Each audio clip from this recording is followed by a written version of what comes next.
Welcome back to another video on the Mumbles and Things YouTube channel. Today I will be talking about Beltane, which I just learned how to say, and since I am a self-taught solitary witch, I only learn things through books. Excuse me if I pronounce it incorrectly or slip up. I think it's Beltane. I'll do my best.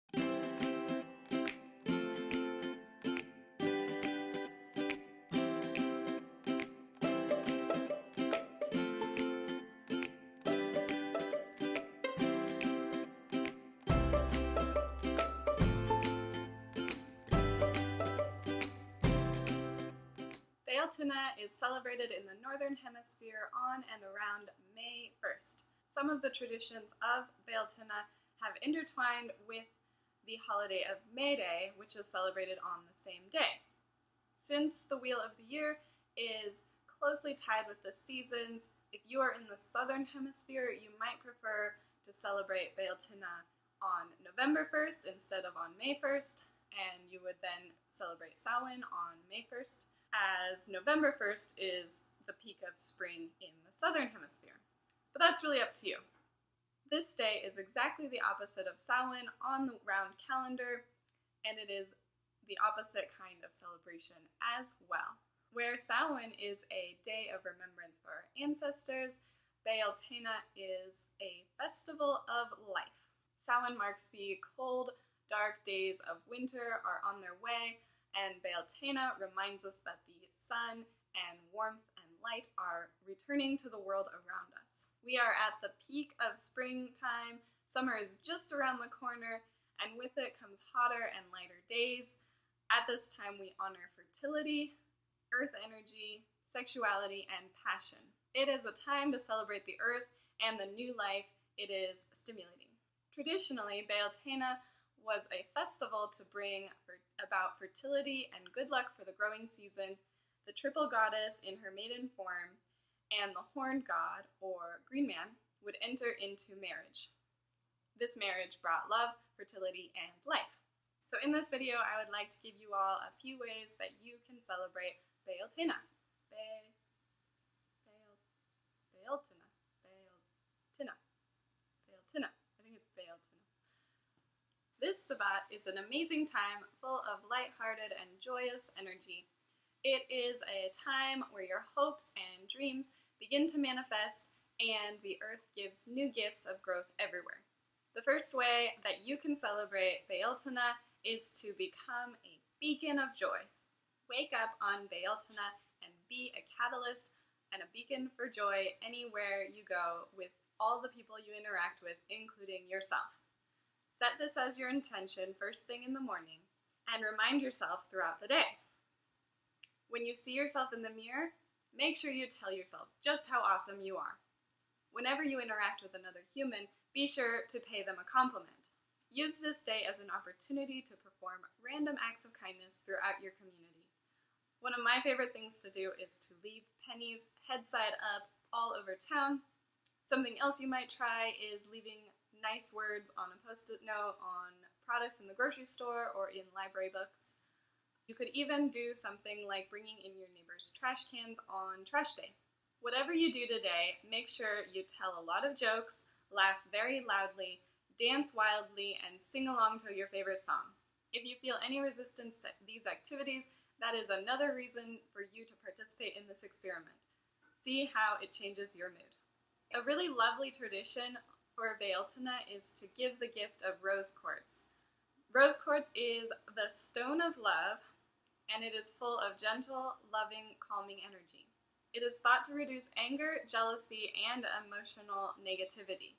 If you are feeling any of these emotions in your own relationships, or you know someone who is feeling these emotions, maybe try giving them a piece of rose quartz. To be sure that you can experience all the joyous emotions associated with love and Beltane, make sure that your heart chakra is active and balanced. Because when your heart chakra is open, you become more compassionate, more understanding, more loving towards yourself and everyone else, more empathetic, and more peaceful. I have to check how to say Sabbath. Is it Sabbat? I think it's Sabbat. For each of the 8 sabbats, I always recommend going to spend some time in nature. Each of the festivals in the Wheel of the Year are closely tied to the season that they fall within, so it's really fun to go out and see how the earth is changing. So go out, go for a walk in your neighborhood or in a wilderness area. Take some friends with you or go by yourself and notice all of the little changes that nature is presenting. Do you see new leaves on the trees and on the bushes? Are you seeing tiny flowers beginning to bloom? Is the grass a little bit greener? You might even want to collect some of these signs of spring. Just be sure that anything you collect has already fallen off of the plant, or make sure that you ask permission from the plant before taking. If possible, plant something in its place if you do take a plant from nature.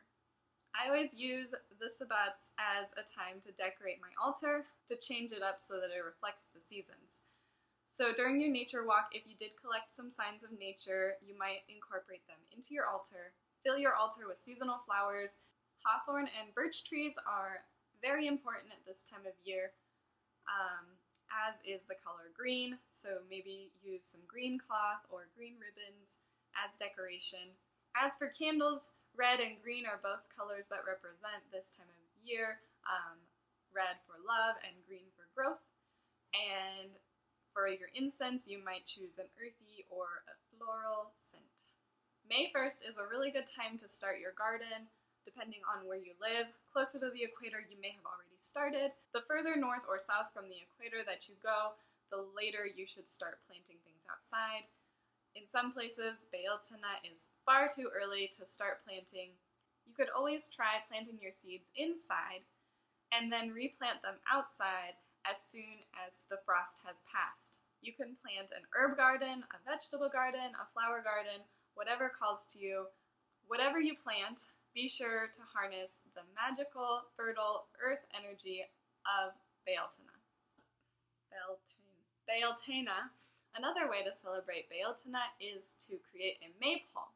Many people are familiar with the image of children holding colorful ribbons and weaving together a tapestry around a pole. This tradition began as a fertility ritual, but it continues to the present as a fun and festive activity to celebrate springtime. You would be surprised how many places have maypoles. Go ahead and look around in your community to see if there's anything going on in your area. If there's not a maypole festival in your community, maybe you could start one. Traditionally, Beltane was celebrated as a fertility ritual. So one way that you can celebrate is by having sex. If you have a willing partner in which to engage in sexual activities, Beltane is a wonderful time to participate, especially if you're trying to conceive a child. This is by no means a required activity to celebrate Beltane, but it is a fun way. The world is full of plant and animal sex during the spring, so why not human sex too? Under no circumstances should you feel obligated to have sex at Beltane. If you are feeling pressured, then you should find a way out of that situation because it is not a requirement. Then you should run away. Another way to celebrate Beltane is to spend time with all of your loved ones. The love energy of this festival is not exclusive to romantic partnerships. Make sure to spend time with your family and friends as well. You might take a picnic to a nature area where you can see wildflowers and wildlife. Be sure to bring fresh, light food that is reminiscent of springtime.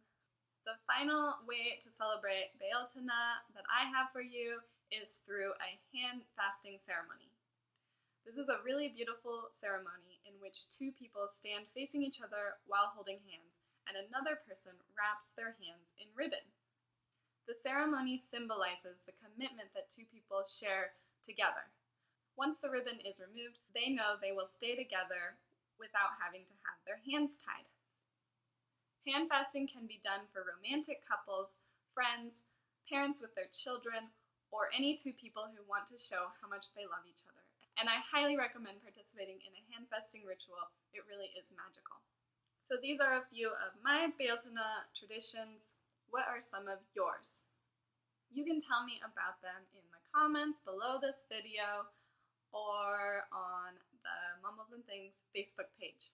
Thank you so much for watching this video. If you liked what you saw, please feel free to subscribe to my channel. I put out new videos on Tuesdays and Thursdays and whenever I can.